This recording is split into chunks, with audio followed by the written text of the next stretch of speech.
Well, thank you very much, Larry. It's great to be back in beautiful Davos, Switzerland, and to address so many respected business leaders, so many friends, few enemies, and all of the distinguished guests. It's a who's who, I will say that.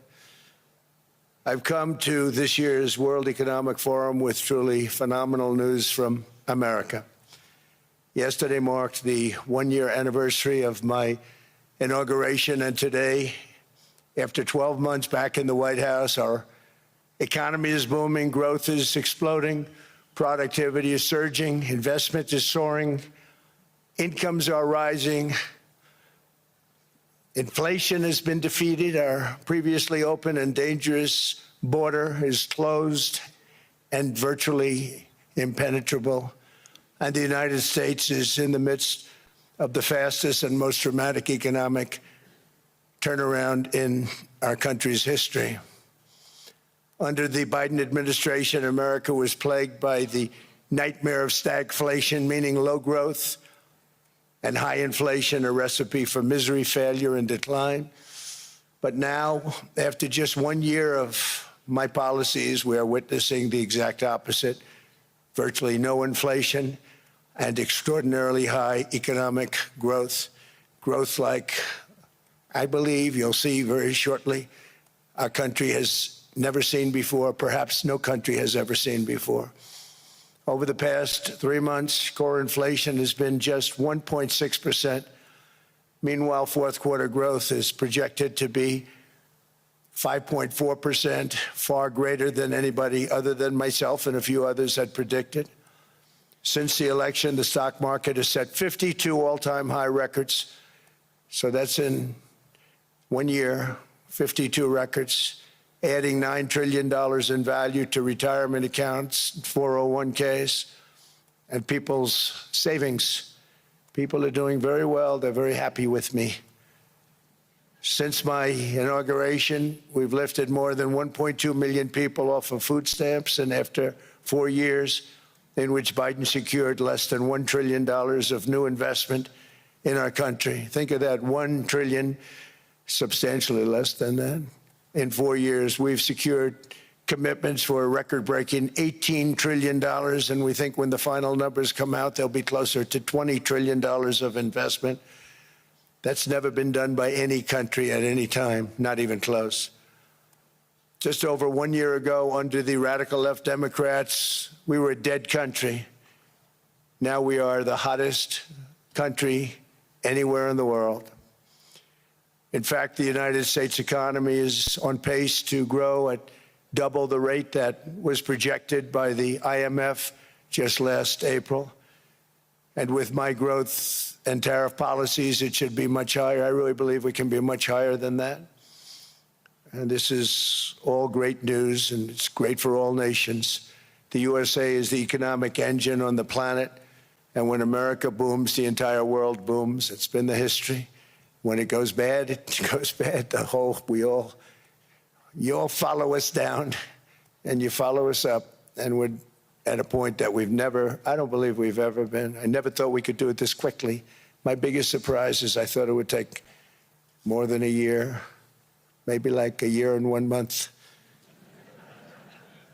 But it's happened very quickly. This afternoon, I want to discuss how we have achieved this economic miracle, how we intend to raise living standards for our citizens to levels never seen before, and perhaps how you too and the places where you come from can do much better by following what we're doing, because certain places in Europe are not even recognizable, frankly, anymore. They're not recognizable. And we can argue about it, but there's no argument. Friends come back from different places. I don't want to insult anybody and say I don't recognize it. And that's not in a positive way. That's in a very negative way. And I love Europe, and I want to see Europe go good. But it's not heading in the right direction. In recent decades, it became conventional wisdom in Washington and European capitals that the only way to grow a modern Western economy was through ever-increasing government spending, unchecked mass migration, and endless foreign imports. The consensus was that so-called dirty jobs and heavy industry should be sent elsewhere, that affordable energy should be replaced by the Green New Scam, and that countries could be propped up by importing new and entirely different populations from faraway lands. This was the path that sleepy Joe Biden administration and many other Western governments very foolishly followed, turning their backs on everything that makes nations rich and powerful and strong. And there's so much potential in so many nations. The result was record budget and trade deficits and a growing sovereign deficit driven by the largest wave of mass migration in human history. We've never seen anything like it. Quite frankly, many parts of our world are being destroyed before our very eyes, and the leaders don't even understand what's happening. And the ones that do understand aren't doing anything about it. Virtually all of the so-called experts predicted my plans to end this failed model would trigger a global recession and runaway inflation. But we have proven them wrong. It's actually just the opposite. In 1 year, our agenda has produced a transformation like America has not seen in over 100 years. Instead of closing down energy plants, we're opening them up. Instead of building ineffective, money-losing windmills, we're taking them down and not approving any. Instead of empowering bureaucrats, we're firing them, and they're going out and getting jobs in the private sector for 2 and 3 times what they were making in government. So they started off hating me when we fired them, and now they love me. Instead of raising taxes on domestic producers, we're lowering them and raising tariffs on foreign nations to pay for the damage that they've caused. In 12 months, we have removed over 270,000 bureaucrats from the federal payrolls, the largest single-year reduction in government employment since the end of World War II. Nobody thought that was coming, but we had no choice. To make a country great, you can't have all federal jobs. We've cut federal spending by $100 billion and slashed the federal budget deficit by 27% in the single year. It's going to go down quite a bit more from that, driving inflation way down from the record highs of the Biden administration. Every month, they went up and up and up. I promised to cut 10 old regulations for every single new regulation, but instead I've cut, actually, till this point, 129 regulations for every 1 new regulation approved. So every time they come in with a new regulation, we do at least 10, but so far it's averaging out to 129, if you can believe it. In July, we passed the largest tax cuts in American history, including no tax on tips, no tax on overtime, no tax on Social Security for our great seniors.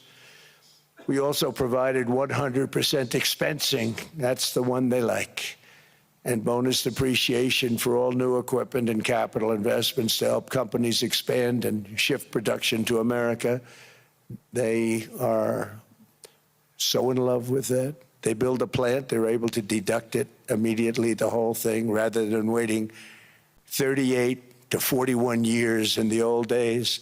This is a miracle taking place. Nobody thought it would ever be done by any country, but it's done by us. It was what made my first term the most successful 4-year term that we've ever had from a financial standpoint. And now we've upped it. This is a 10-year program, not a 1-year program. But you're allowed to deduct everything in 1 year. It used to be 38 to 41 years. With tariffs, we've radically reduced our ballooning trade deficit, which was the largest in world history. We were losing more than $1 trillion every single year, and it was just wasted. It was going to waste. But in 1 year, I slashed our monthly trade deficit by a staggering 77%, and all of this with no inflation, something everyone said could not be done. There were a couple of brilliant people that actually thought I was doing the right thing. I thought I was doing the right thing. Now they all think I'm doing the right thing because they can't believe the numbers. American exports are now up by more than $150 billion. Domestic steel production is up by 300,000 tons a month, and it's doubling over the next 4 months. It's doubling and tripling, and we have steel plants being built all over the country. Nobody thought they'd see that. Factory construction is up by 41%, and that number is really going to skyrocket right now because that's during a process that they're putting in to get their approvals, and we've given very, very quick, fast approvals.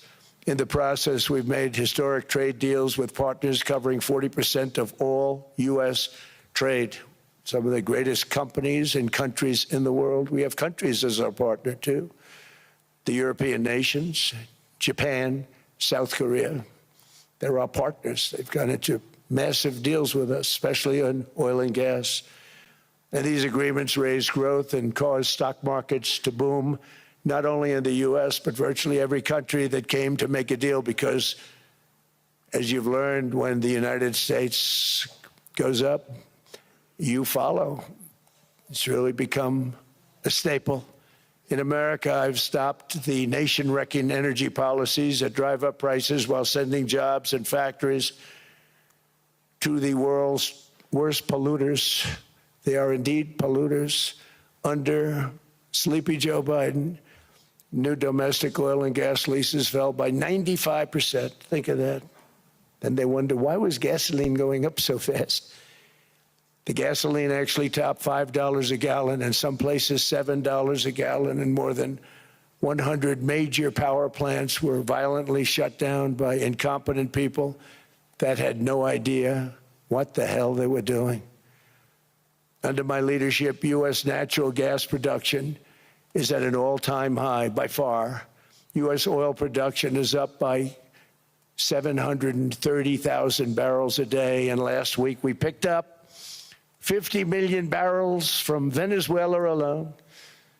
Venezuela has been an amazing place for so many years, but then they went bad with their policies. 20 years ago, it was a great country, and now it's got problems, but we're helping them. And those 50 million barrels, we're going to be splitting up with them, and they'll be making more money than they've made in a long time. Venezuela is going to do fantastically well. We appreciate all of the cooperation we've been giving. We've been giving great cooperation. Once the attack ended, and they said, let's make a deal. More people should do that. But Venezuela is going to make more money in the next 6 months than they've made in the last 20 years. Every major oil company is coming in with us. It's amazing. It's a beautiful thing to see. The leadership of the country has been very good. They've been very, very smart. The price of gasoline is now below $2.50 a gallon in many states, $2.30 a gallon in most states, and we'll soon be averaging less than $2 a gallon. In many places, it's already down even lower, $1.95 a gallon. Numerous states are at $1.99, numbers that nobody has heard for years. Actually, since my last administration, we got it down to around those numbers.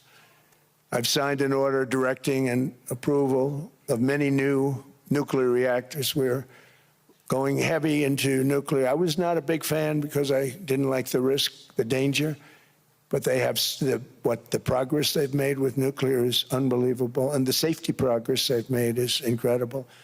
We're very much into the world of nuclear energy, and we can have it now at good prices and very, very safe. And we're leading the world in AI by a lot.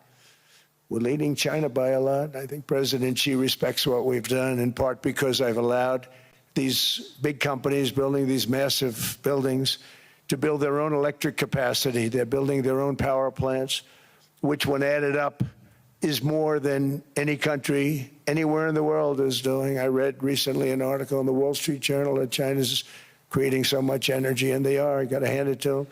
But we're creating as much or more, and we're letting them do that. I'm very proud of it. It was my idea. I said, you can't create this much energy. We needed more than double the energy currently in the country just to take care of the AI plants. And I said, we can't do that. We have an old grid system. And I came up with the idea, you know, you people are brilliant, you have a lot of money. Let's see what you can do. You can build your own electric generating plants. And they looked at me, they didn't believe me. All of the names that are, I think, in the room right now, if you want to know the truth, they didn't believe it. And I said, no, you can't. They came back 2 weeks and they didn't have the plant. They said, we thought you were kidding. I said, no, not only am I not kidding, you're going to have your approvals within 2 weeks. I always say nuclear will take 3 weeks, but most aren't going that. They're going oil and gas. They're even going coal in some cases. Because of my landslide election victory, the United States avoided the catastrophic energy collapse which befell every European nation that pursued the Green New Scam, perhaps the greatest hoax in history. The Green New Scam, windmills all over the place, destroy your land. Destroy your land. Every time that goes around, you lose $1,000. You're supposed to make money with energy, not lose money. Here in Europe, we've seen the fate that the radical left tried to impose on America. They tried very hard. Germany now generates 22% less electricity than it did in 2017, and it's not the current chancellor's fault. He's solving the problem. He's going to do a great job. But what they did before he got there, I guess that's why he got there. And electricity prices are 64% higher. The United Kingdom produces just 1/3 of the total energy from all sources that it did in 1999. Think of that, 1/3. And they're sitting on top of the North Sea, one of the greatest reserves anywhere in the world, but they don't use it. And that's one reason why their energy has reached catastrophically low levels with equally high prices. High prices, very low levels. Think of that, 1/3. And you're sitting on top of the North Sea, and they like to say, well, you know, that's depleted. It's not depleted. It's got 500 years. They haven't even found the oil. The North Sea is incredible. They don't let anybody drill. Environmentally, they don't let them drill. They make it impossible for the oil companies to go. They take 92% of the revenues. So the oil companies say, we can't do it. They came to see me. Is there anything you can do? I want Europe to do great. I want UK to do great. They're sitting on one of the greatest energy sources in the world, and they don't use it. In fact, their electricity prices have soared 139%. There are windmills all over Europe. There are windmills all over the place, and they are losers. One thing I've noticed is that the more windmills a country has, the more money that country loses and the worse that country is doing. China makes almost all of the windmills, and yet I haven't been able to find any wind farms in China. Did you ever think of that? It's a good way of looking at it. They're smart. China's very smart. They make them, they sell them for a fortune. They sell them to the stupid people that buy them, but they don't use them themselves. They put up a couple of big wind farms, but they don't use them. They just put them up to show people what they could look like. They don't spin. They don't do anything. They use a thing called coal, mostly. But China goes with the coal. They go with oil and gas.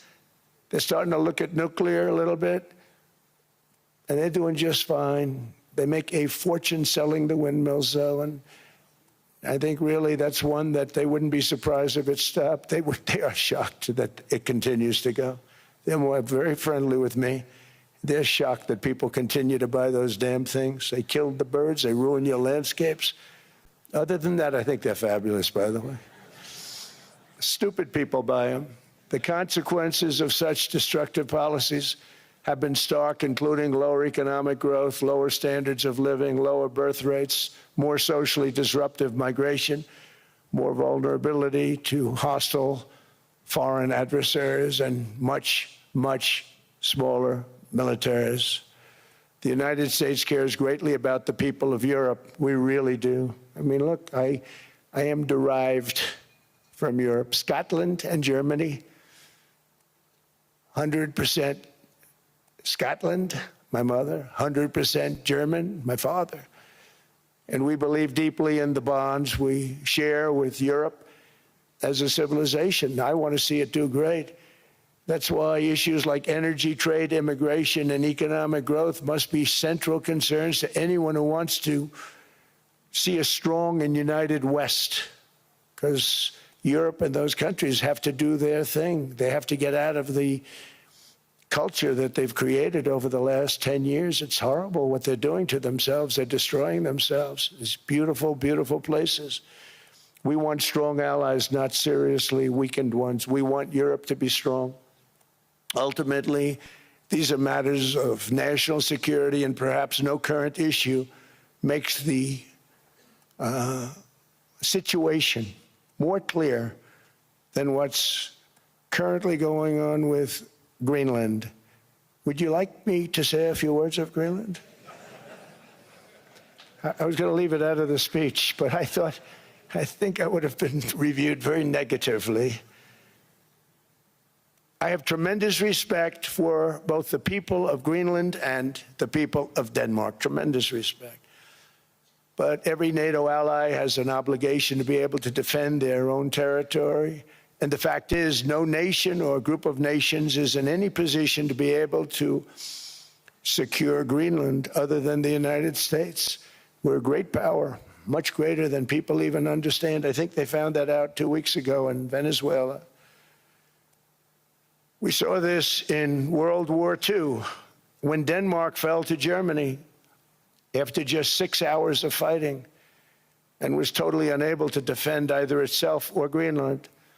So the United States was then compelled, we did it, we felt an obligation to do it, to send our own forces to hold the Greenland territory, and hold it we did at great cost and expense. They didn't have a chance of getting on it, and they tried. Denmark knows that. We literally set up bases on Greenland for Denmark. We fought for Denmark. We weren't fighting for anyone else. We were fighting to save it for Denmark. Big, beautiful piece of ice. It's hard to call it land. It's a big piece of ice.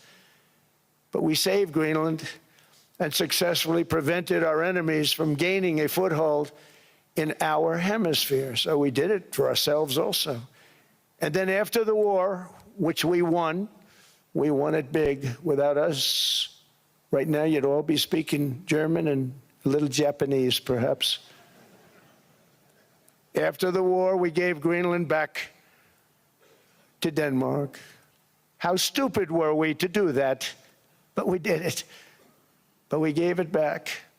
But how ungrateful are they now? So now our country and the world face much greater risks than it did ever before because of missiles, because of nuclear, because of weapons of warfare that I can't even talk about. 2 weeks ago, they saw weapons that nobody ever heard of. They weren't able to fire one shot at us. They said, what happened? Everything was discombobulated. They said, we've got them in our sights. Press the trigger, and nothing happened. No anti-aircraft missiles went up. There was one that went up about 30 feet and crashed down right next to the people that sent it. They said, what the hell is going on? Those defensive systems were made by Russia and by China. So they're going to go back to the drawing boards, I guess. Greenland is a vast, almost entirely uninhabited and undeveloped territory. It's sitting undefended in a key strategic location between the United States, Russia, and China. That's exactly where it is, right smack in the middle. Wasn't important nearly when we gave it back. You know, when we gave it back, it wasn't the same as it is now. It's not important for any other reason, you know, everyone talks about the minerals. There's so many places. There's no rare earth, no such thing as rare earth. There's rare processing, but there's so much rare earth. And to get to this rare earth, you got to go through hundreds of feet of ice. That's not the reason we need it. We need it for strategic national security and international security. This enormous unsecured island is actually part of North America, on the northern frontier of the Western Hemisphere. That's our territory. It is therefore a core national security interest of the United States of America. And in fact, it's been our policy for hundreds of years to prevent outside threats from entering our hemisphere, and we've done it very successfully. We've never been stronger than we are now. That's why American presidents have sought to purchase Greenland for nearly 2 centuries. You know, for 2 centuries they've been trying to do it. They should have kept it after World War II, but they had a different president. That's all right. People think differently. Much more necessary now than it was at that time, however. In 2019, Denmark said that they would spend over $200 million to strengthen Greenland's defenses. But as you know, they spent less than 1% of that amount. 1%. There's no sign of Denmark there. And I say that with great respect for Denmark, whose people I love, whose leaders are very good. It's the United States alone that can protect this giant mass of land, this giant piece of ice, develop it and improve it and make it so that it's good for Europe and safe for Europe and good for us. And that's the reason I'm seeking immediate negotiations to once again discuss the acquisition of Greenland by the United States, just as we have acquired many other territories throughout our history, as many of the European nations have. They've acquired, there's nothing wrong with it. Many of them, some went in reverse, actually, if you look. Some had great, vast wealth, great, vast lands all over the world. They went in reverse. They're stuck back where they started. That happens too. But some grow. But this would not be a threat to NATO. This would greatly enhance the security of the entire alliance, the NATO alliance. The United States is treated very unfairly by NATO. I want to tell you that. And when you think about it, nobody can dispute it. We give so much and we get so little in return. And I've been a critic of NATO for many years. And yet I've done more to help NATO than any other president by far, than any other person. You wouldn't have NATO if I didn't get involved in my first term. The war with Ukraine is an example. We are thousands of miles away, separated by a giant ocean. It's a war that should have never started, and it wouldn't have started if the 2020 U.S. presidential election weren't rigged. It was a rigged election. Everybody now knows that. They found out. People will soon be prosecuted for what they did. It's probably breaking news, but it should be. It was a rigged election. You can't have rigged elections. You need strong borders, strong elections, and ideally a good press. I always say it. Strong borders, strong elections, free, fair elections, and a fair media. The media is terrible. It's very crooked. It's very biased, terrible. But someday it'll straighten out because it's losing all credibility. Think of it. When I went in a landslide, a giant landslide, won all 7 swing states, won the popular vote, won everything, and I only get negative press. That means that it has no credibility. And if they're going to get credibility, they're going to have to be fair. So you need a fair press. But you also need those other elements. And I inherited a terrible, terrible situation. If you look, the border was open. The inflation was raging. Everything was bad with the United States when I came into office. But I also inherited a mess with Ukraine and Russia, something that would have never happened. And I know Putin very well. He and I would discuss Ukraine. It was the apple of his eye, but he wasn't going to do anything. I said, Vladimir, you're not doing it. He would never have done it. It was terrible what happened. I could see it happening, too. After I left, I could see it happening. Biden had given Ukraine and NATO $350 billion, a staggering sum, $350 billion. I came in, and just like the southern border, just like inflation, just like our economy, I said, wow, this place is in trouble, meaning our country. All of these things were out of control. But the border was out of control. We fixed it with the strongest border anywhere in the world. And I've now been working on this war for 1 year, during which time I settled 8 other wars. India, Pakistan. I settled other wars that were Vladimir Putin called me, Armenia, Azerbaijan, He said, I can't believe you settled that one. They were going on for 35 years. I settled it in one day. And President Putin called me. He said, you know, I can't believe I've worked on that war for 10 years trying to settle it. I couldn't do it. I said, do me a favor, focus on settling your war. Don't worry about that one. What does the United States get out of all of this work, all of this money, other than death, destruction, and massive amounts of cash going to people who don't appreciate what we do? They don't appreciate what we do. I'm talking about NATO, I'm talking about Europe.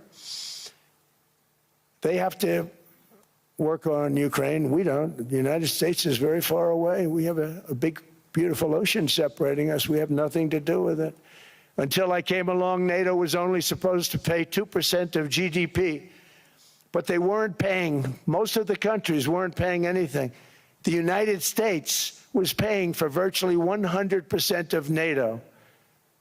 And I got that stopped. I said, that's not fair. But then, more importantly, I got NATO to pay 5%, and now they were paying, and now they are paying. So something nobody said was possible. They said, we will never go up higher than 2%. But they went to 5%, and now they're paying the 5. They didn't pay the 2, and now they're paying the 5. And they're stronger for it, and they have an excellent, by the way, Secretary General, who's possibly in the room. Mark, are you here? Yes, he's here. Hello, Mark. We never asked for anything, and we never got anything. We probably won't get anything unless I decide to use excessive strength and force, where we would be, frankly, unstoppable. But I won't do that. Okay? Now everyone's saying, oh, good. That's probably the biggest statement I made, because people thought I would use force. I don't have to use force. I don't want to use force. I won't use force. All the United States is asking for is a place called Greenland, where we already had it as a trustee, but respectfully returned it back to Denmark not long ago after we defeated the Germans, the Japanese, the Italians, and others in World War II. We gave it back to them. We were a powerful force then, but we are a much more powerful force now, after I rebuilt the military in my first term and continue to do so today. We have a budget of $1.5 trillion. We're bringing back battleships. The battleship is 100 times more powerful than the great battleships you saw in World War II, those great, big, gorgeous ships, the Missouri, the Iowa, the Alabama. Because I thought maybe we could take them out of mothballs. They said, no, sir, these ships are 100, think of that, 100 times more powerful than those big, big, magnificent pieces of art that you saw so many times ago, that you still see on television. You say, wow, what a force. 100 times, each ship 100 times more powerful than the big battleships of the past. So that was the end of the mothball story. So what we have gotten out of NATO is nothing except to protect Europe from the Soviet Union and now Russia. I mean, we've helped them for so many years. We've never gotten anything, except we pay for NATO. And we paid for many years until I came along. We paid for, in my opinion, 100% of NATO because they weren't paying their bills. And all we're asking for is to get Greenland, including right title and ownership, because you need the ownership to defend it. You can't defend it on a lease. Number one, legally it's not defensible that way, totally. And number two, psychologically, who the hell wants to defend a license agreement or a lease, which is a large piece of ice in the middle of the ocean where, if there is a war, much of the action will take place on that piece of ice. Think of it. Those missiles would be flying right over the center of that piece of ice. All we want from Denmark for national and international security and to keep our very energetic and dangerous potential enemies at bay is this land on which we're going to build the greatest golden dome ever built. We're building a golden dome that's going to, just by its very nature, going to be defending Canada. Canada gets a lot of freebies from us, by the way. They should be grateful also, but they're not. I watched your Prime Minister yesterday. He wasn't so grateful. But they should be grateful to us. Canada lives because of the United States. Remember that, Mark, the next time you make your statements. What we did for Israel was amazing, but that's nothing compared to what we have planned for the United States, Canada, and the rest of the world. We are going to build a dome like no other. We did it for Israel. And by the way, I told Bibi, stop taking credit for the dome. That's our technology. That's our stuff. But they had a lot of courage, and they were good fighters, and they did a good job, and we wiped out the Iran nuclear threat like nobody can believe. Nobody's ever seen anything like it. That, Venezuela, taking down Soleimani, wiping out al-Baghdadi when he tried to reinstitute ISIS. We did a lot. I did a lot of big things, all perfectly executed. Everyone was perfectly executed. Somebody told me that, a military expert told me, sir, everything you've done has been perfectly executed. I said, I know. So other presidents have spent, whether foolishly or not, trillions and trillions of dollars on NATO and gotten absolutely nothing in return. We've never asked for anything. It's always a one-way street. Now they want us to help them with Ukraine. And we say, we're going to. I'm really helping, not even them. I want to see, last week, if you saw, it was 10,000 soldiers, but last month it was 31,000 soldiers died. 31,000. That's this room times, the number of people in this room times 30. Think of it. 30,000 soldiers died in 1 month. The month before it was 27,000. The month before that it was 28,000. The month before that it was 25,000. It's a bloodbath over there. And that's what I want to stop. It doesn't help the United States, but these are souls. These are young people. Look like you, look like some of you right in the front row. They go to war. Their parents are so proud. Oh, there he goes, comes back.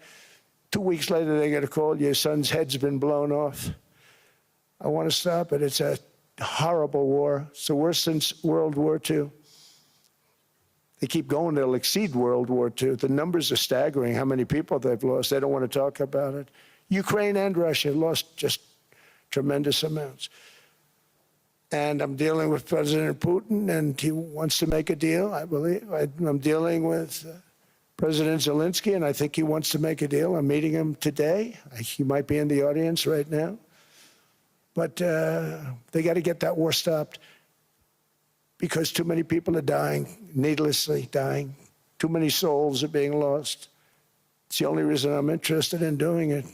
But in doing it, I'm helping Europe, I'm helping NATO, and I've until the last few days when I told them about Iceland, they loved me. They called me daddy, right, last time. A very smart man said, he's our daddy. He's running it. I was like running it. I went from running it to being a terrible human being. But now what I'm asking for is a piece of ice, cold and poorly located, that can play a vital role in world peace and world protection. It's a very small ask compared to what we have given them for many, many decades. But the problem with NATO is that we'll be there for them 100%. But I'm not sure that they'd be there for us if we gave them the call. Gentlemen, we are being attacked. We're under attack by such and such a nation. I know them all very well. I'm not sure that they'd be there. I know we'd be there for them. I don't know that they'd be there for us. So with all of the money we expend, with all of the blood, sweat, and tears, I don't know that they'd be there for us. They're not there for us on Iceland, that I can tell you. I mean, our stock market took the first dip yesterday because of Iceland. So Iceland's already cost us a lot of money. But that dip is peanuts compared to what it's gone up. And we have an unbelievable future in that stock. That stock market is going to be doubled. We're going to hit 50,000, and that stock market's going to double in a relatively short period of time. because of everything that's happening. But this is a good example. After giving NATO and European nations trillions and trillions of dollars in defense, they buy our weapons. We make the greatest weapons in the world, but now we're going to make them faster, much faster. You saw that.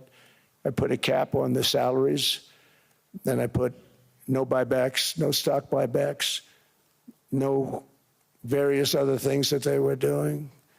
I mean, they were making $50 million, but it would take them 3 years to give you a Patriot missile.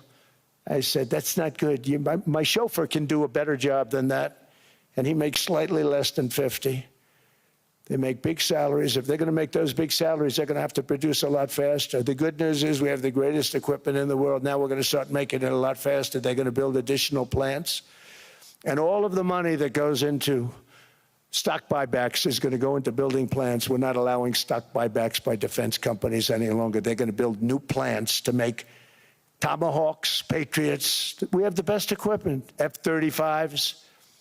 F-47, the new one just coming out. They say it's the most devastating plane, fighter jet ever. Who knows? They called it 47. If I don't like it, I'm going to take the 47 off it. I wonder why they called it 47. We'll have to think about that. But if I don't like it, I'm going to take that 47 off.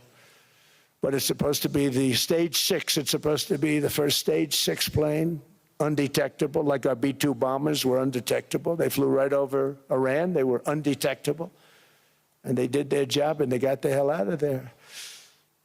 So we want a piece of ice for world protection, and they won't give it. We've never asked for anything else, and we could have kept that piece of land, and we didn't. So they have a choice. You can say yes, and we will be very appreciative, or you can say no, and we will remember. A strong and secure America means a strong NATO, and that's one reason why I'm working every day to ensure our military is very powerful, our borders are very strong, and above all, our economy is strong because national security requires economic security and economic prosperity, and we have the greatest that we've ever had. Biden and his allies destroyed our economy and gave us perhaps the worst inflation in American history. They say 48 years, I say forever, but I think 48 years is the equivalent to forever. Whether it's 48 years or ever, it's terrible, costing the typical family $33,000. What they did to this country should never, ever be forgotten. It's early, but he has to be rated as the worst president we've ever had by far. The auto pen did much of the damage. The auto pen, he was the auto pen president, because I don't believe a sane president would have ever signed the kind of things that he signed. But now grocery prices, energy prices, airfares, mortgage rates, rent, and car payments are all coming down, and they're coming down fast. We inherited a mess, but we've done a hell of a job in 12 months.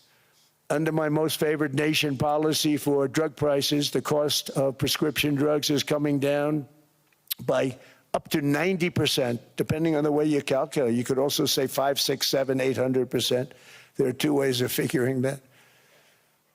But we have a favored nations policy that every president wanted, no president was able to get. I got it, and other nations approved it. And I had to use tariffs in order to get it because they said, no way. In other words, a pill that costs 10% in London costs $130. Think it costs $10 in London, costs $130 in New York or in Los Angeles. And I'd say, boy, that's bad. Friends of mine would say, you know, we go to London, you can buy the stuff for nothing. We go all over the world, we could buy it for nothing. Because basically America was subsidizing every nation in the world because presidents allowed them to get away with it. It became very tough. So when I called up Emmanuel Macron, I watched him yesterday with those beautiful sunglasses. What the hell happened? But I watched him sort of be tough. But he was at $10 for a pill, And I said, Emmanuel, and I have all the big pharmaceutical companies are in total agreement. It wasn't easy, by the way. They're tough, smart. They've been getting away with the scam for a long time. But they gave it up. But they said, you'll never get the countries to approve it. I said, why is that? Because they won't. They always said, we're not paying any more. Get the rest for the United States. So over the years, they stayed the same. We just went up, up, up. And I mean, we would pay 13, 14, 15 times more than certain countries would. So I said, no, they'll approve it 100%. Sir, you'll never get them to approve it. I said, I guarantee you. But I actually started with Emmanuel, who probably is in the room too. And I like him. I actually like him. Hard to believe, isn't it? And I said, Emmanuel, you're going to have to lift the price of that pill to $20, maybe $30. Think of that. That means it's a doubling of prescription drugs. Might be a tripling, might be a quadrupling. It's not easy. No, no, no, Donald, I will not do that. I said, yes, you will, 100%. He said, no, no, no. You're asking me to double. I said, Emmanuel, you've been taking advantage of the United States for 30 years with prescription drugs. You really should do it, and you will do it. I have no doubt. In fact, I am 100% sure you're going to. No, no, no, I will not do it. Because yes, in all fairness to him, he has to double or triple. Because the world being a bigger place than the United States, it's not that you meet in the middle. You just have to go up some, and we come down a lot. They go up a little, we come down a lot. So we're at $130, they're at 10. So they may have to go to 20 or 30. No more than that. I said, Emmanuel, you're going to be doubling or tripling? No, no, no. I said, here's the story, Emmanuel. The answer is you're going to do it. You're going to do it fast. And if you don't, I'm putting a 25% tariff on everything that you sell into the United States and a 100% tariff on your wines and champagnes. And that's about 10 times more than what I'm requesting. And you're going to do it. I don't want to go public with it, but you may make me do that. No, no, Donald, I will do it. I will do it. It took me, on average, 3 minutes a country, saying the same thing. You will do it. They all said, no, no, no, I will not do it. You're asking me to double the cost of prescription. I said, that's right, because you've been screwing us for 30 years. And they said, we will not do it. I said, that's all right. On Monday morning, we're putting a 25, 30, 50. I gave different numbers for different countries. This is also national security we're talking about. Not fair. We're not going to subsidize the whole world. And every one of those countries have agreed to do it. So one of the biggest things that I've done is the fact that we have now most favored nation. We will pay whatever the lowest price is in the entire world. So our drug prices are going to be coming down by staggering 90%. Again, you could say 1,000%, 2,000%. Depends on the way you want to figure it, but we'll go with the way the fake news likes it better because it sounds, can you imagine a 90% reduction sounds much worse. But drug prices are going to be coming down tremendously in all the nations, and I appreciate them doing it, but they did it. In all fairness, without tariffs, I wouldn't have been able to get it done. After declining $3,000 under Biden, real incomes are up in the United States by $2,000, $3,000, and even $5,000 and more. Home ownership has always been a symbol of health and vigor of American society, but that goal fell out of reach for millions and millions of people in the Biden era because interest rates went up so high. Today, I'm taking action to bring back this bedrock of the American dream. In recent years, Wall Street giants and institutional investment firms, many of you are here, many of you are good friends of mine, many of you are supporters. Sorry to do this, Joe, I'm so sorry. But you've driven up housing prices by purchasing hundreds of thousands of single-family homes, and it's been a great investment for them. Often as much as 10% of houses on the market. You know, the crazy thing is a person can't get depreciation on a house, but when a corporation buys it, they get depreciation. Okay, that's something we're going to have to think about, too. I don't know if too many people think about that.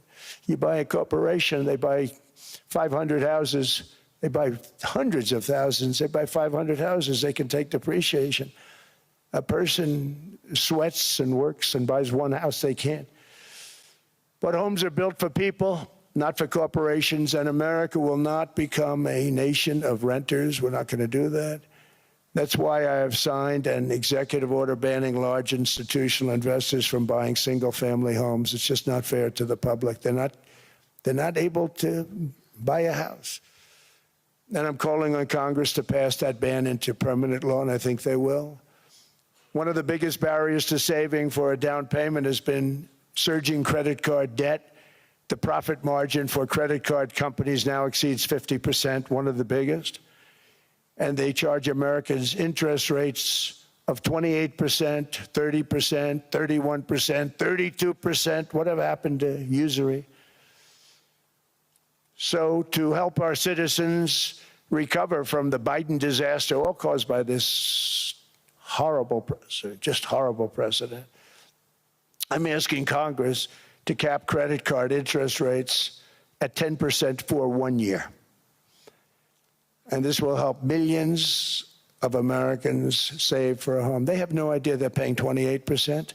They go out there a little late in their payment and they end up losing their house. It's terrible. To unleash innovation in savings and financing, I'm also working to ensure America remains the crypto capital of the world. And to that end, last year, I signed the landmark Genius Act into law. Now Congress is working very hard on crypto market structure legislation, Bitcoin, all of them, which I hope to sign very soon, unlocking new pathways for Americans to reach financial freedom. And I did it for two reasons. Number one, I thought it was politically good, and it was. I got tremendous political support. But more importantly, China wanted that market too. It's just like they want the AI. And we've got that market, I think, pretty well locked up. If I didn't do it, Biden was totally against it until before the election, when they realized that, there were millions of people voting against him over crypto. And all of a sudden, they loved it very much, but it was too late. They blew it. But it is politically popular, but it's much more importantly, we have to make it so that China doesn't get the hold of it. And once they have that hold, we're not going to be able to get it back.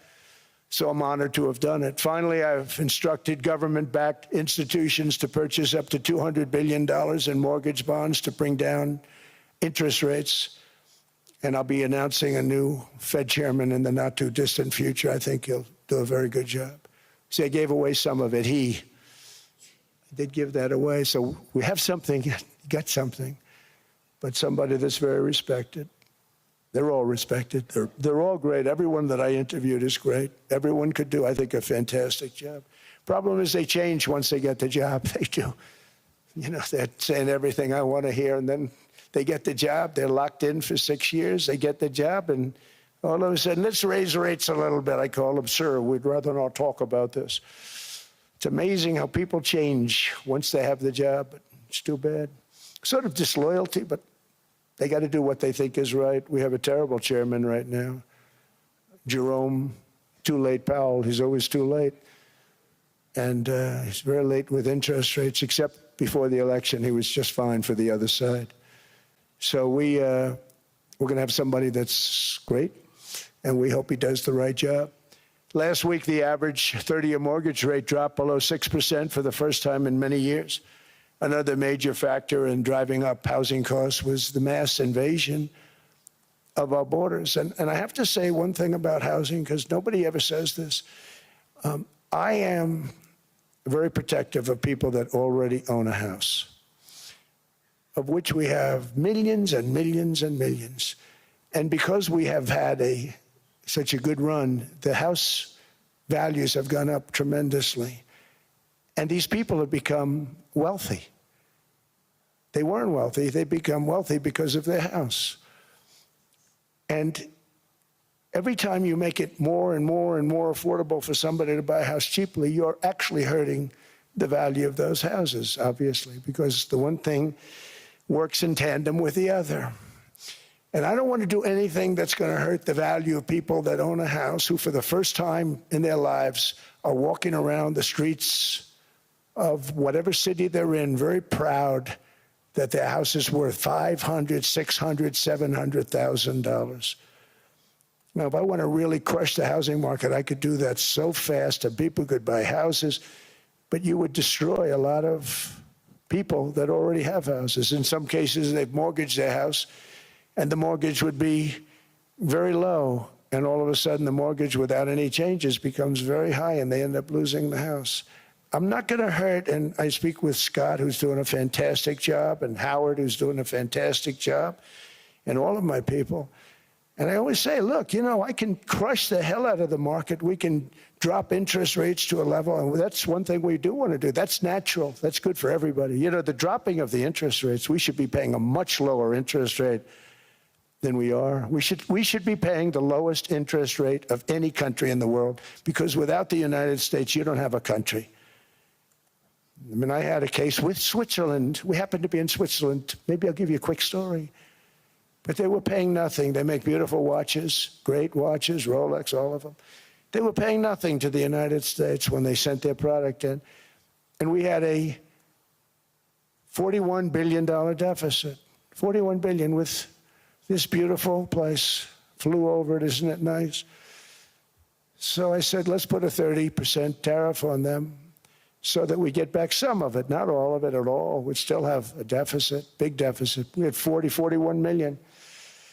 That's a big deficit. And I said, let's put a tariff on. Different tariffs, different places. You're all party to them. In some cases, victims to them. But in the end, it's a fair thing. And most of you realize that. But we put a 30% tariff on Switzerland, and all hell broke loose. They were calling, I mean, like you wouldn't believe.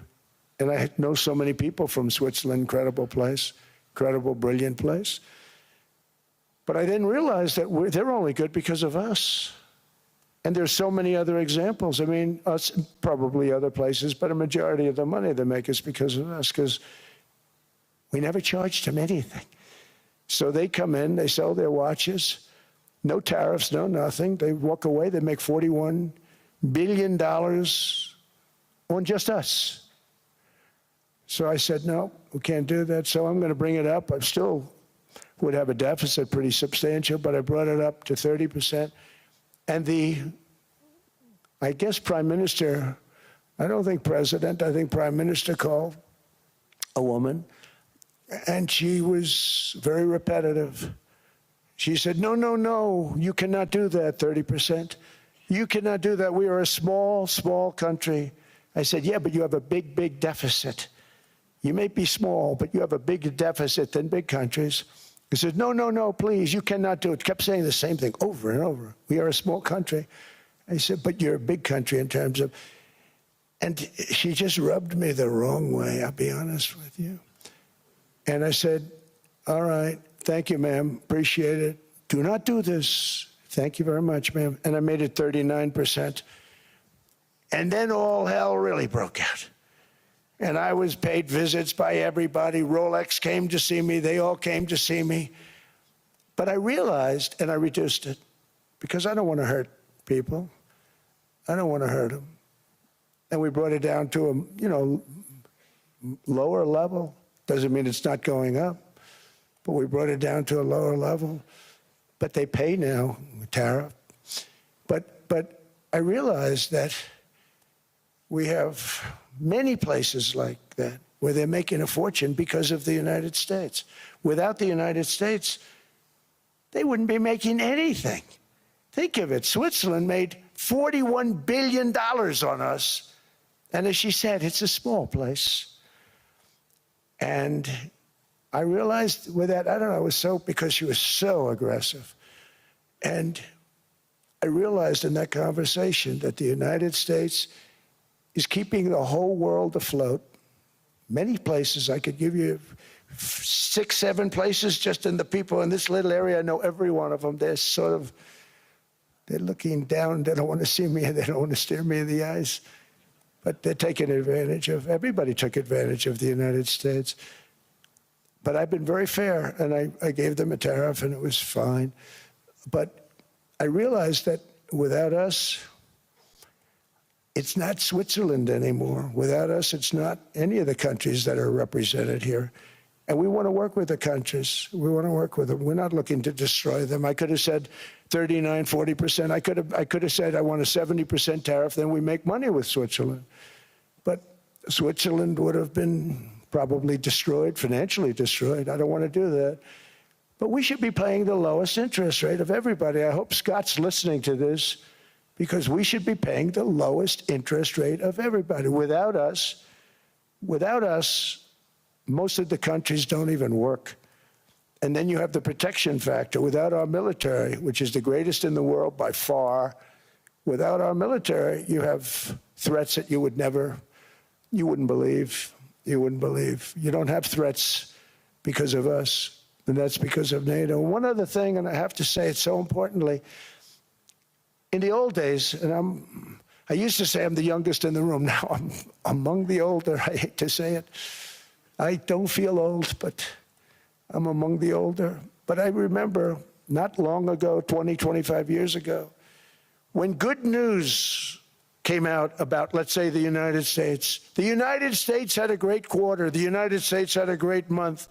All the stocks went up. And that's the way it's supposed to be.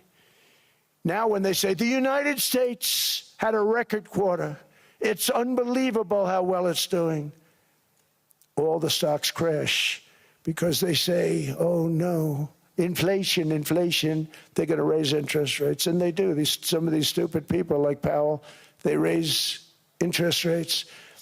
And what they do is they stop you from being successful. It used to be when we had a great quarter, a great month, great earnings, great anything, any good news, the stock market went up. That's the way it's going to be. We got to do that again, because that's the way it should be. Now when we have a great month, they want to kill it. Like we did over 5%. People were surprised. We should do 20%. We could do 25%. When we announce good numbers, and the reason is they're so petrified of inflation. And growth doesn't mean inflation. We've had tremendous growth with very low inflation. In fact, growth can fight inflation, proper growth. So we want to get back to the days when we announce great numbers, because we're going to be announcing phenomenal. You know, all these factories that are being built at record, thousands of businesses are being built right now. Remember, $18 trillion is invested. I think the second number is 3. And that was China many years ago. Investments in the country from outside. 18 trillion, nobody's ever seen. And that's money coming in and building things, factories. Thousands of businesses are being built, thousands. Hundreds of big factories, car plants are moving back to the United States. They're coming in from Canada, they're coming in from Mexico, from Japan. Japan's coming in and building plants here in order to avoid tariffs. They're coming in from China. They're coming in from all over the world. We have more plants being built now, car plants, than we've ever had built, even in the heyday from the 1940s and 50s. And they're bigger. They don't use renovations anymore where they take an old plant, they rip it down, they build a brand new plant, super modern plant. But it's happening at levels that nobody's ever seen. In 2024, the U.S. built less than 2 million new homes, but Biden admitted more than 8 million new migrants.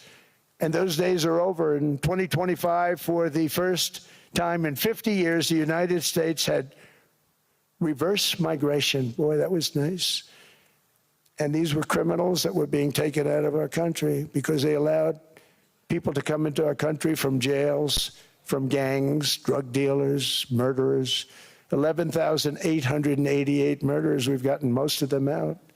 And then ICE gets beat up by stupid people from leadership in Minnesota. We actually are helping Minnesota so much, but they don't appreciate it. Most places do. You know, Washington, D.C. is the safest place now in the United States.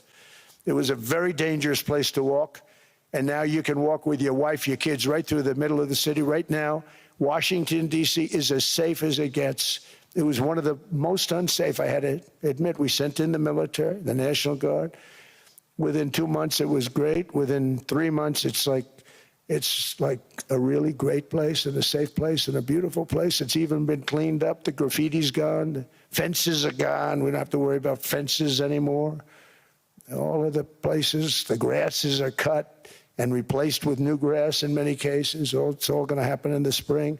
But Washington and D.C. is beautiful again, and it's safe. New restaurants are opening up. They were all closing. Now you can't get into a restaurant. Restaurants in Washington, D.C. are all opening. Memphis also, Memphis, Tennessee, New Orleans, Louisiana. We're there for 3 weeks. We've cut the crime down by 64%. Within another month, we'll have virtually no crime there. We can do that all over. We're going to help the people in California. We want to have no crime. I know Gavin was here. I used to get along so great with Gavin when I was president. Gavin's a good guy. And we're going to, if he needed it, I would do it in a heartbeat. I'd love to see. We did help them a lot in Los Angeles, a lot with the early in my term when they had some problems.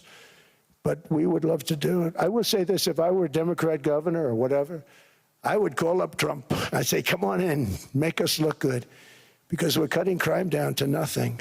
And we're taking people out, career criminals, who are only going to do bad things, and we're bringing them back to their countries. But where we've done it, it's been amazing. And we have a capacity to do it at much greater levels. We're cutting illegal aliens off welfare and other government benefits, and I have directed that starting immediately, there will be no more payments to sanctuary cities because they are really just sanctuaries for criminals. They're really protecting criminals, and those are the ones we have to get out of the country. Murderers, drug dealers, the mentally insane. They emptied their mental institutions into the United States. And despite that, we have the lowest crime numbers that we've ever had in the history of the country. Just came out. But equally importantly, we're cracking down on more than $19 billion in fraud that was stolen by Somalian bandits. Can you believe that Somalian? They turned out to be higher IQ than we thought. I always say these are low IQ people. How did they go into Minnesota and steal all that money? And we have, you know, they're pirates. They're good pirates, right? But we shoot them out of the water just like we shoot the drug boats out. They're not pirating too many boats lately, do you notice? When they go out into those boats, they want to take over $1.5 billion tanker loaded up with oil, and they say, we're going to blow up your boat. They have powerful weapons. You hit the side of the boat, you blow the whole thing up. The insurance companies are petrified, so they say, just give them the boat. We'll give them money instead. And I don't do that. We blow them right the hell out of the water. We see them going out, we blow them out of the water. We don't have any pirates so much anymore. If we do, they won't be there long. We've cut down with the hitting of the boats that are loaded up with drugs, including submarines. Can you believe they actually buy small, they call them mini subs, very fast. They're meant for drugs. We've knocked out 2 of them. The Democrats say they were fishing. You have ruined somebody's fishing weekend. I would say a submarine is not a fishing boat. You don't fish.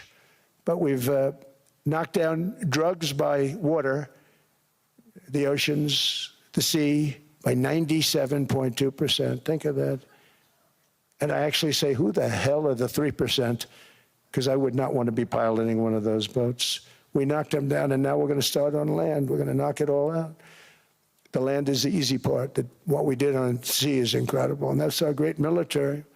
The situation in Minnesota reminds us that the West cannot mass import foreign cultures which have failed to ever build a successful society of their own. I mean, we're taking people from Somalia, and Somalia is a failed, it's not a nation. Got no government, got no police, got no military, got no nothing. And then we have this fake congressperson who they just reported is worth $30 million. You believe this? Ilhan Omar, talking about the Constitution provides me. She comes from a country that's not a country. And she's telling us how to run America. Not going to get away with it much longer, let me tell you.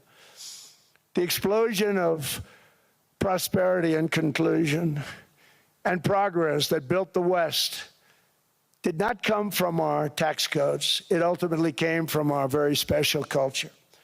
This is the precious inheritance that America and Europe have in common. We share it. We share it, but we have to keep it strong. We have to become stronger, more successful, and more prosperous than ever.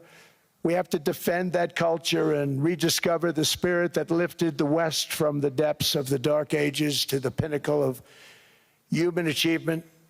We live in an incredible, changing period. It's an unbelievable time, but we have to take advantage of the time that we're in. In our hands are technologies that our ancestors could scarcely have. I mean, they couldn't have even dreamt some of the things that we see today. And so rapidly they're produced. I mean, AI, 2 years ago, nobody ever heard of the term, and now everybody's talking about it. And it can have some very good purpose. It could also have some dangerous purpose, and for that we have to watch out. But some tremendous things are happening because of it. And we're leading by so much. We're doing so well. But opportunities that are bigger and grander than ever before in human history are right before us. It is the pioneers in this room. Many of you in this room are true pioneers. You're truly brilliant people.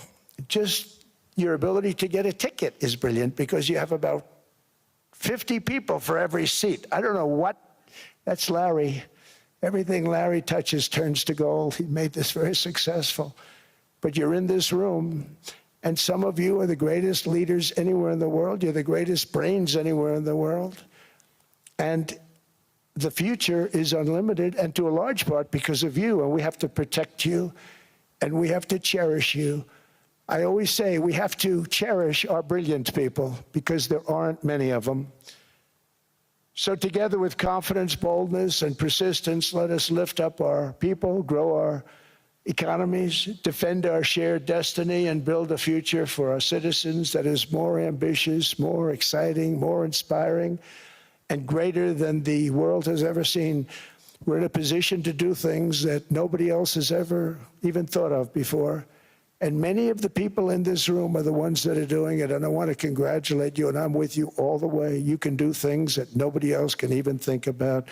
So I congratulate you on your tremendous success.